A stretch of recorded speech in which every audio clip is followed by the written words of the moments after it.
देखिए, पहले Britain, UAE, European union के बाद अब भारत की सबसे बड़े आर्थिक साझेदार और भारतीय निर्यात के सबसे बड़े देश अमेरिका के साथ जो हमारी ट्रेड डील हुई है वो 140 करोड़ भारतवासियों के लिए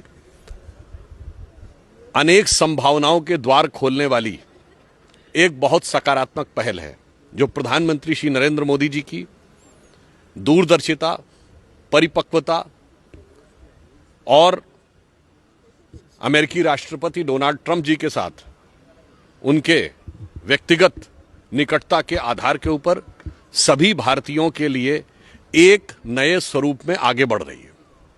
इसमें भारत में अनेक प्रकार के नए रोजगार सृजित होंगे। चूंकि हमारा सर्वाधिक एक्सपोर्ट अमेरिका से होता है, तो भारत के निर्यात को बहुत बल मिलेगा। प्रधानमंत्री श्री नरेंद्र मोदी जी भारत के कृषि और डेयरी सेक्टर के हित के लिए सदैव तत्पर, सतर्क और सजग रहे हैं। तो उनके हितों की रक्षा करते हुए भारत में लघु उद्योग, मध्यम उद्योग और बड़े उद्योगों के लिए एक बड़े मार्ग को प्रशस्त किया है। मुझे लगता है ये भारत के उभरती हुई आर्थिक शक्ति और निरंतर बढ़ते हुए वैश्विक प्रभाव का एक बहुत सकारात्मक और महत्वपूर्ण संकेत है।